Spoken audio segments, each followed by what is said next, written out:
오늘도 예배의 자리를 지켜주셔서 감사합니다. 하나님의 은혜와 자비의 평강이 여러분과 함께 하시기를 주님의 이름으로 축복합니다. 아멘.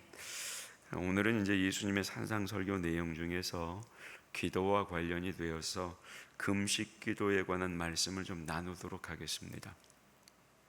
지난주까지 이제 저희가 주님께서 가르쳐 주신 주기도문에 대해서 살폈습니다. 그런데 그 주기도문에 대해서 가르쳐 주신 후에 예수님께서 금식에 관한 내용을 특별히 언급하셨습니다. 이유가 있으시겠죠. 그래서 오늘은 그 금식에 관한, 소위 우리가 금식 기도라고 부르는 것에 대해서 주님께서 어떻게 가르치셨는지를 좀 함께 나누겠습니다. 자, 여러분, 금식과 기도가 항상 같은 것을 의미하는 것은 아닙니다. 금식하면서 기도하지 않을 수가 있고, 기도하면서 금식하지 않을 수도 있으니까요. 그렇죠? 그럼에도 이제 기독교에서 말하는 금식은 항상 이 기도를 전제하고 있다는 것을 우리는 암암리에 알고 있습니다. 그리고 이런 의미에서 우리는 이 금식 기도와 같은 합성어를 자연스럽게 받아들이게 되는 겁니다. 신학 공부를 하다 보면 교회 성장에 대해서도 이제 공부를 하게 되는데, 그때 읽었던 논문 중에 이제 기억나는 게 있어가지고 다시 좀 자료를 찾아봤습니다. 그게 뭐냐? 어느 미국 신학자의 글인데, 내용이 20세기 중반부터 시작된 한국 교회의 폭발적인 성장에 관한 연구, 이제 이런 내용이었습니다. 그런데 이 학자는 한국 교회의 폭발적인 성장의 이유 중 하나로 뭘 꼽냐면 이 금식 기도를 꼽았습니다. 한국 교회의 태동기인 1890년대부터 지금에 이르기까지 약 5만여 교회가 세워졌다고 한다면, 평균적으로 매년 300개에서 400개의 교회가 세워졌다는 말이고, 그 중에서 이제 1970년대부터 시작해서 30년 이상 이어진 한국 교회 성장의 역사를 보면 그 교회 성장의 역사에서 금식 기도의 비중을 과소평가할 수 없다. 자, 이런 내용의 글이었습니다. 이 학자의 연구에 따르면, 여러분 최자실 금식 기도는 아시죠? 들어는 보셨을 겁니다. 이 학자의 연구에 따르면 이 경기도 파주에 있는 최자실 금식 기도원이 1973년에 생겼는데, 그때부터 세계 교회가 이제 금식 기도가 마치 한국 교회의 전유물 같은 인상을 받게 되었다. 이렇게 기록을 하고 있습니다. 그리고 그 후에 잇따라 세워진 크고 작은 금식 기도원들을 모두 합하면 전국적으로 50개가 넘는 것으로 추정을 하고 있었고, 전국적으로는 2만 명에 달하는 사람들이 이 40일 금식 기도에 동참했다고 기록을 하고 있습니다. 여러분, 4일 금식이 아니고 40일 금식 기도에 2만 명 정도의 사람들이 동참했다는 거지요. 그리고 이제 이 같은 기도에 대한 열정 때문에 한국 교회가 지탱하며 갱신될 수 있었다. 이 학자는 이런 결론을 자기 글에서 내리고 있었다는 거죠. 그런데 이제 여기서 그치지 않고 이 금식 기도로 인한 부작용도 기록을 하고 있었습니다. 그 중에 가장 큰 게 뭐냐면 건강하고 관련된 거예요. 건강을 해쳤다는 거죠. 실례로 어떤 목사님은 40일 금식 기도 후에 하나님의 부르심을 받은 분도 계시고, 그리고 이제 어떤 목사님은 금식으로 인해서 몸이 상해서 10년이 넘도록 강단에 서지를 못하고 투병 생활을 해야 했던 그런 부작용도 있었다. 그런 신뢰를 또 그렇게 기록을 하고 있었습니다. 제가 이제 말씀을 준비하면서 새삼 그때의 기억을 더듬어 가지고 이 자료를 찾아보던 중에 문득 이런 생각이 들었어요.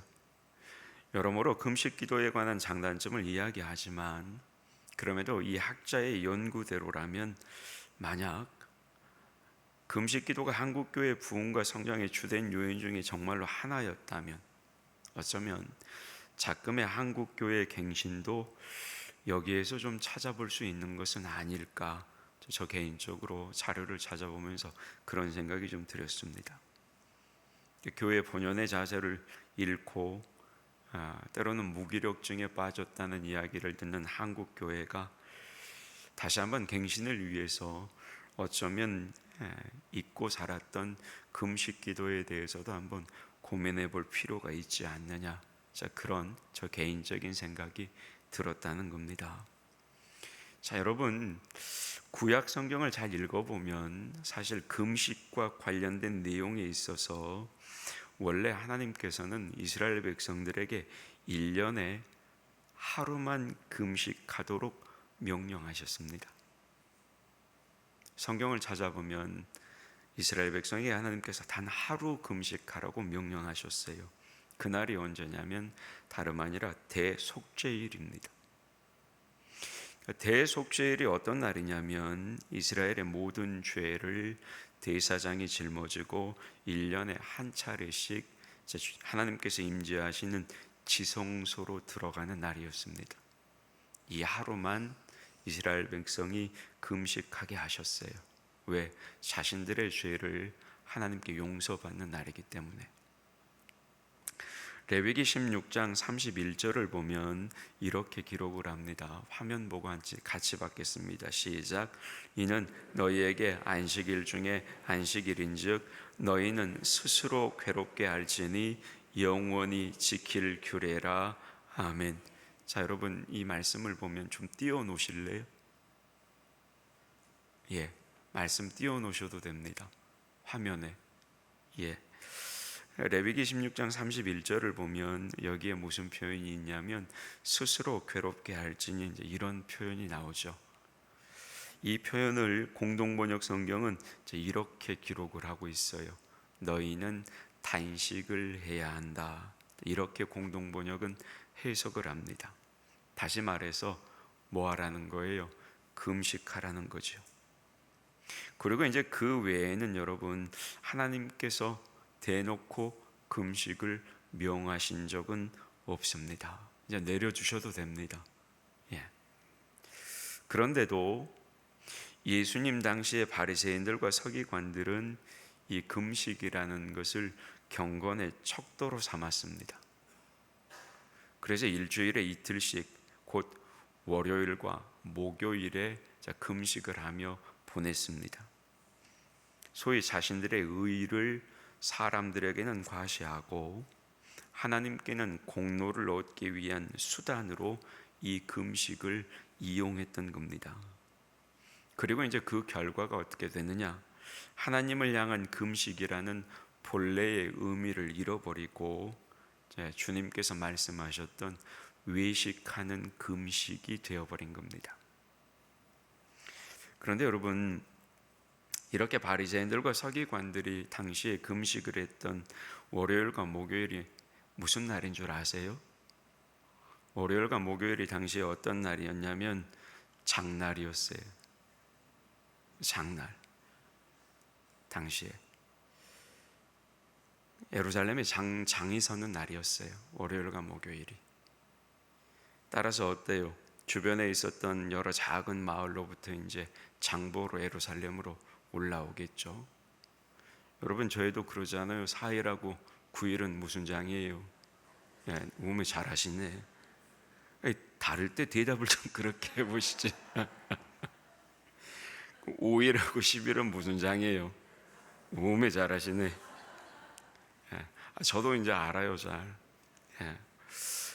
2일하고 6일은 어디 장이에요? 예, 잘 하시는구만요. 예. 여러분 어때요? 장 서면 사람들이 모여들잖아요. 지금도 나주도 마찬가지고. 근데 바리새인들과 서기관들이 금식하는 날이 장날이었다고요. 그래서 이제 바리새인들과 서기관들이 이때를 틈을 타서 뭘 하는 거예요? 자신들의 금식 현장을 모여든 사람들에게 이제 보여주는 거죠. 생각해 보세요. 나주장 섰는데 거기에 어느 교회 목사가 중앙에 서가지고 나 금식한다고 있는 거예요. 그런 형국이라고. 자신들의 그 금식 현장을 장터에 모여든 사람들한테 그렇게 보여주고자 예를 썼다는 거죠.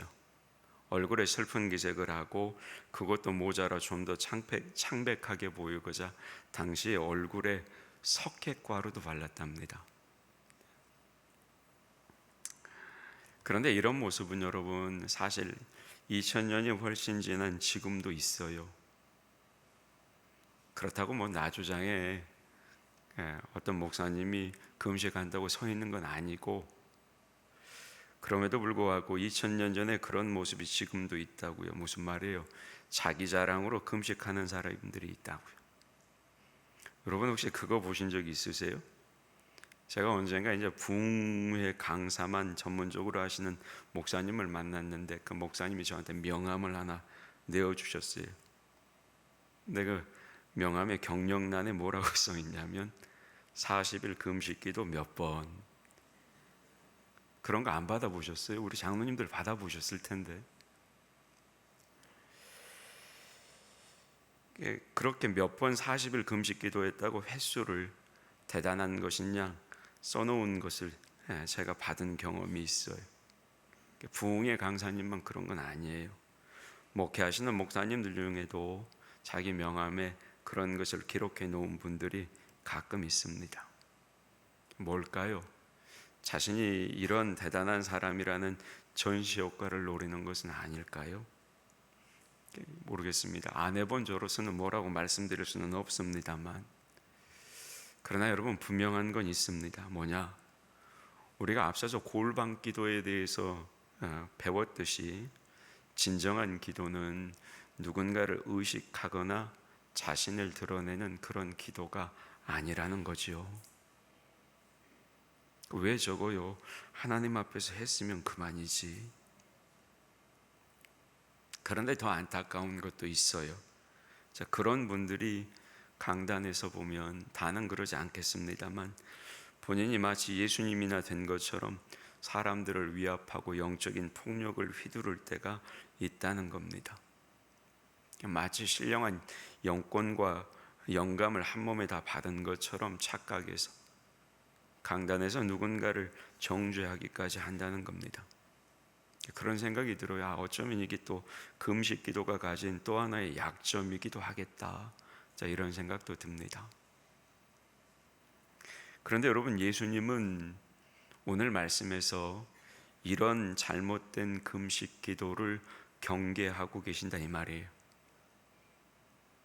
그런 금식 기도는 할 필요도 없고 해서도 안 된다는 거죠.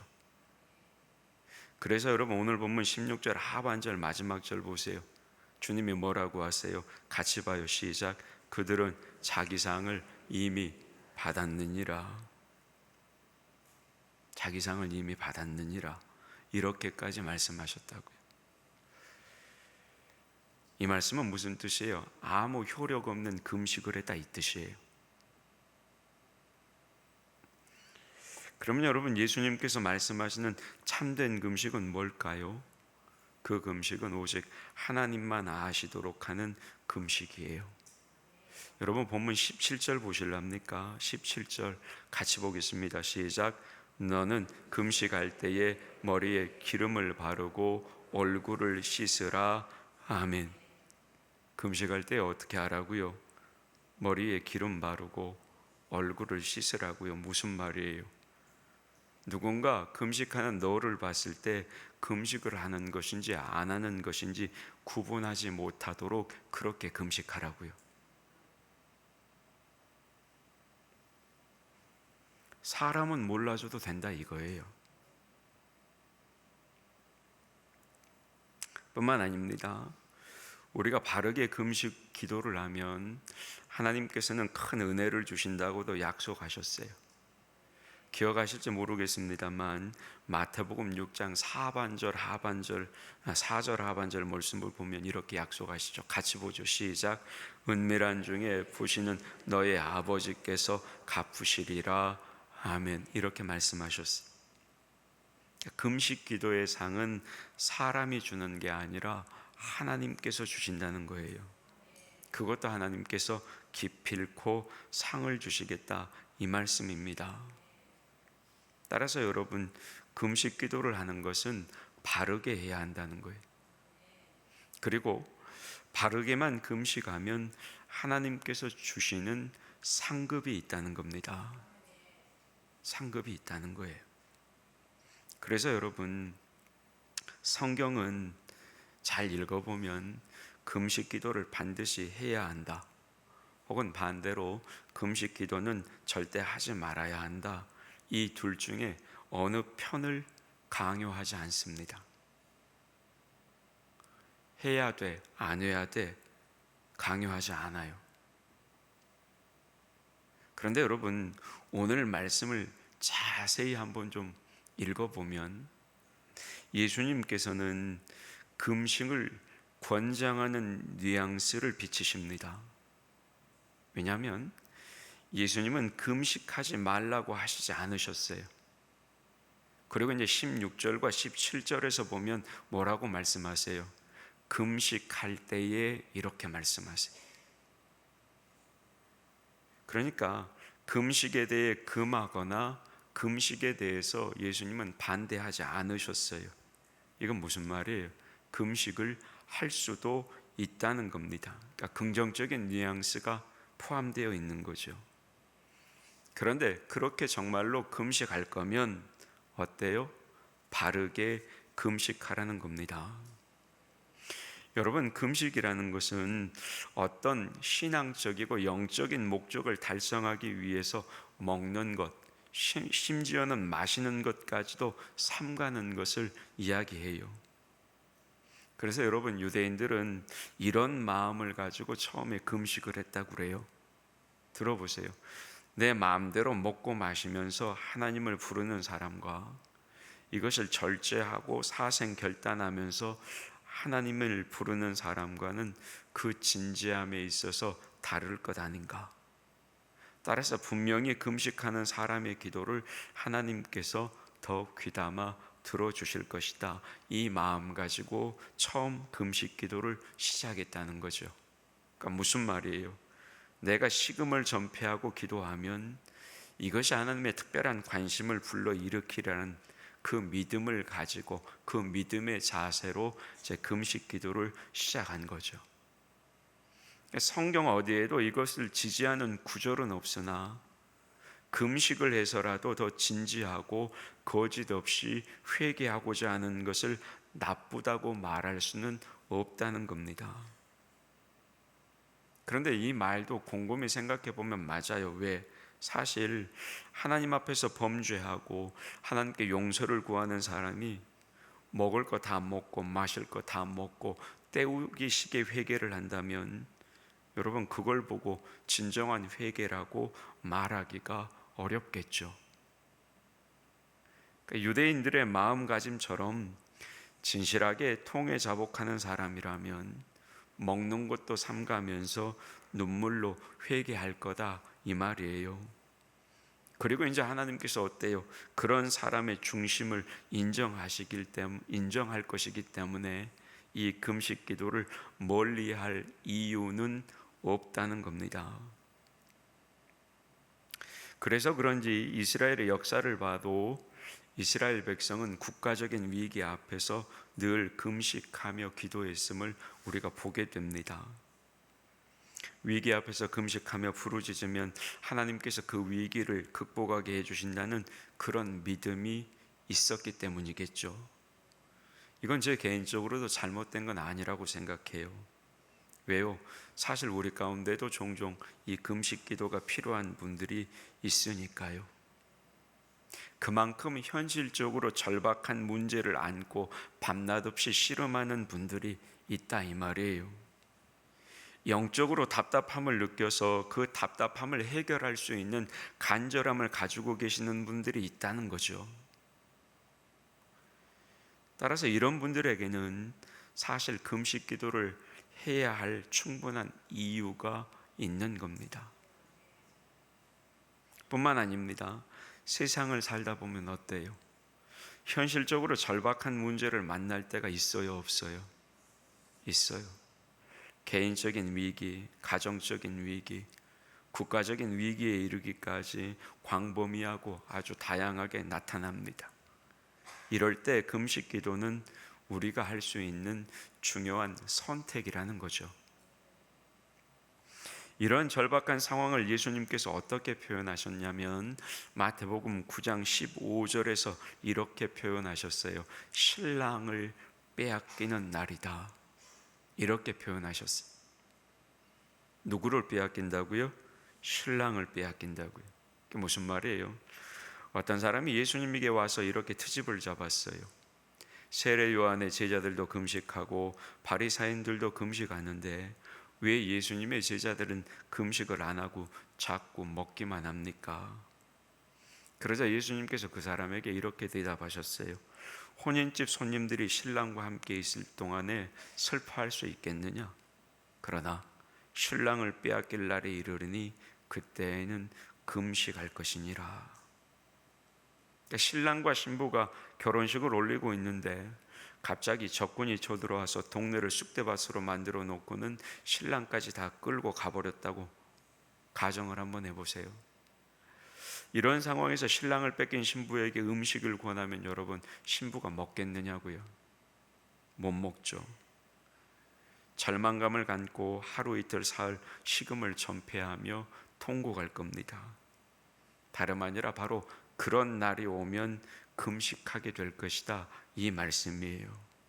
맞는 말씀이죠. 주님의 말씀이. 이렇게 여러분, 금식은 그 시기를 법으로 정해놓은 것은 아니에요. 율법의 조항처럼 강제성을 띠지도 않습니다. 금식은. 다만 신랑을 빼앗기는 것과 같은 절망적인 날이 우리 가운데 찾아오면 그때 누구든지 자연스럽게 선택할 수 있는 기도의 방법이라고 가르쳐 주시는 것입니다. 그러면 여러분, 우리에게 있어서 신부가 신랑을 빼앗기는 날은 어떤 날일까요? 어떤 날이던가요? 살아보시니까 만약에 아무도 모르게 하나님의 자녀로서 용납할 수 없는 범죄를 저질렀다면 그게 여러분 바로 신랑을 빼앗긴 날입니다. 그렇다면 그때가 바로 금식하며 하나님께 매달릴 때예요. 만약에 부부간에 심각한 문제로 갈등하며 이혼을 생각하며 마지못해 살아가고 있다면 여러분, 그게 바로 신랑을 빼앗긴 날이겠죠. 그러면 어때요? 그때가 바로 금식하며 하나님께 매달릴 때라는 겁니다. 만약에 부모의 통제를 벗어나 위험 수위에 놓인 자녀가 있다면, 그리고 그 자녀를 볼 때마다 가슴에 절망감이 찾아온다면 그게 바로 신랑을 빼앗긴 날이에요. 그러면 그때가 바로 금식할 수 있는 좋은 계기가 마련되었다는 사실을 우리는 알아야 된다는 겁니다. 뿐만 아닙니다. 만약에 살 길이 막막하고 생활고가 점점 고통스럽게 다가온다면 그것도 어때요? 신랑을 빼앗긴 날이겠죠. 그러면 어때요? 그때는 만물을 창조하시고 온 세상을 소유하신 하나님 앞에 식음을 전폐하고 달려갈 필요가 있다라는 겁니다. 제가 대표적으로 말씀드렸지만 사실 신랑을 빼앗긴 날은 우리 모두에게 다 있잖아요. 그때가 되면 어때요? 하나님 앞에 매달릴 때가 되었다는 사실을 알아야 된다고요. 이렇든 여러분, 우리가 어떤 모양이든지 위기를 만나 절박한 상황에 처해 있다면 어쩌면 그때가 신랑을 빼앗긴 날이고 그 가운데 금식 기도는 우리가 선택할 수 있는 좋은 기도의 방법이라는 겁니다. 여러분, 다윗을 우리는 잘 알고 있어요. 다윗이 일주일간 금식하며 기도한 적이 있습니다. 알고 계시는 분들도 계시겠죠. 다윗은 어때요? 태평성대를 이루었을 때 죄를 짓습니다. 남의 아내를 취하는 범죄를 짓죠. 게다가 그녀의 남편이 마음에 걸리자 전쟁 최정방으로 보내버려서 죽도록 만들어 버립니다. 간음죄도 짓고 살음죄도 집니다. 사실 다윗은 그러면 안 됐죠. 왜? 하나님께 특별한 은총을 입은 사람이니까. 그럼에도 불구하고 그런 죄를 짓게 됩니다. 그런데 그 적절하지 못했던 관계에서 아들이 한 명이 태어납니다. 하나님이 선지자 보내셔가지고 다윗의 죄값으로 그 아들 치시겠다 말씀하시죠. 아이가 아프기 시작하고 다윗은 그 아이를 위해서 일주일 식음을 전폐하며 금식하며 하나님께 매달립니다. 근데 결과는 어떻게 돼요? 다윗이 그렇게 금식한 지 일주일 만에 하나님이 그 아이의 생명을 데려가십니다. 여러분, 그렇다고 이처럼 우리가 금식 기도한다고 해서 하나님의 응답을 100% 보장받는 건 아니에요. 그럼에도 응답을 주시지 않았을 때는 그에 못지않은 은혜도 베풀어 주십니다. 다윗은 아이가 죽었다는 소식을 듣자마자 일어나 목욕을 하고 옷을 갈아입고 어때요? 성막에 들어가 하나님께 경배하고 이제 집에 돌아와서 음식을 먹기 시작합니다. 그런데 다윗의 신하들이 그런 다윗의 모습이 의아했어요. 얘가 아플 때는 금식하더니 도리어 얘가 죽자 왜 음식을 잡수시고 슬픈 기색을 전부 씻어버리셨습니까? 이렇게 다윗에게 물어봅니다. 다윗이 뭐라고 그래요? 아이가 살았을 때 내가 금식하고 온 것은 혹시 여호와께서 나를 불쌍히 여기셔서 아이를 살려주시지 않을까 해서였는데 결국 하나님이 데려가시지 않았는가? 이제 금식하고 통곡한다고 해서 얘가 살아올 것도 아니니 이제는 먹어야지. 이렇게 대답하죠. 그리고 시간이 지난 후에 다윗은 어때요? 바세바를 통해서 솔로몬을 얻게 됩니다. 자신이 잘못한 걸 알았어요. 하나님 앞에 회개한 거죠. 그러니까 다윗에게는 이때가 바로 신랑을 빼앗긴 날이었어요. 여러분, 이렇듯 금식 기도는 우리가 절박한 상황을 만났을 때 선택할 수가 있는 중요한 기도입니다. 그래서 말씀드리는 거예요. 우리 가운데 나도 금식 기도를 해야 되겠구나, 이렇게 평범하게 기도해서는 문제가 안 풀리겠구나 하는 생각이 드신다면 여러분 시도하세요. 또 영적으로 갈급해서 간절히 은혜를 사모하신다면 금식하면서 기도하세요. 여러분, 금식 기도는 특정 사람만 하는 기도가 아니에요. 여기 앉아있는 우리 모두가 할 수 있는 기도이기 때문입니다. 그럼에도 다시 말씀드립니다. 마치 금식 기도 자체가 어떤 효력이 있는 것처럼 생각하고 기도하시면 안 되는 겁니다. 금식을 하며 기도하는 그 마음이 중요한 거지, 그리고 하나님께서는 그 마음을 보시는 것이지, 금식 기도 자체가 무슨 효력을 내거나 하는 것은 절대 아니에요. 그러니까 그런 생각은 지우세요. 영국에 나온 복음주의 설교가 중에 하나인 아더 윌리스라는 설교가가 이 금식 기도에 대해서 이런 말을 했습니다. 우리가 순수한 마음과 올바른 동기로 금식 기도를 한다면 잠긴 문을 열 수 있는 유일한 열쇠가 될 수 있을 것이다. 이런 말을 남겼어요. 왜 남겼을까요? 자신의 삶을 통해서 경험했기 때문에. 자, 여러분, 우리는 이 말을 잘 기억할 필요가 있습니다. 여러분, 우리가 살고 있는 이 시대가 관심을 가지고 있는 게 뭘까요? 작금의 시대가 뭐에 대한 관심이 많습니까? 여러 가지가 있겠죠.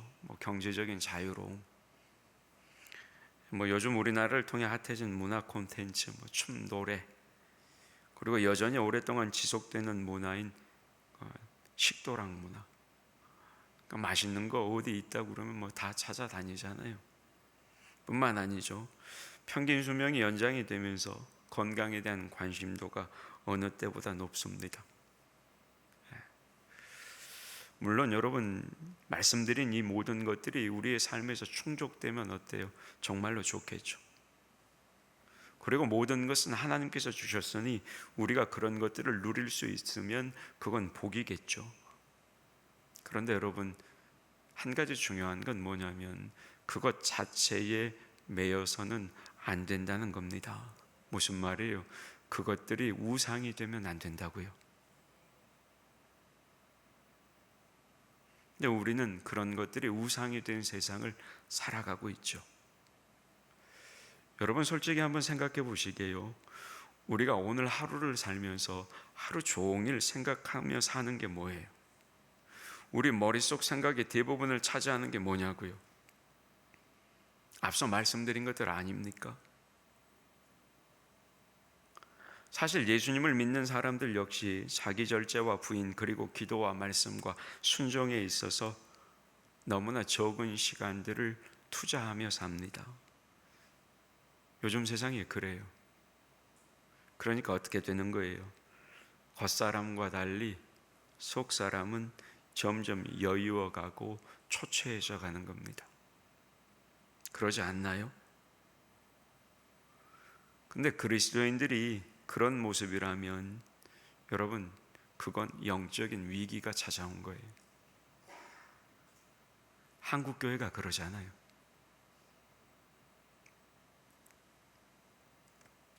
왜 그래요? 보여지는 것에 너무 관심이 많아요. 그런데 영적으로, 신앙적으로 보이지 않는 것들은 야위어가고 초췌해져.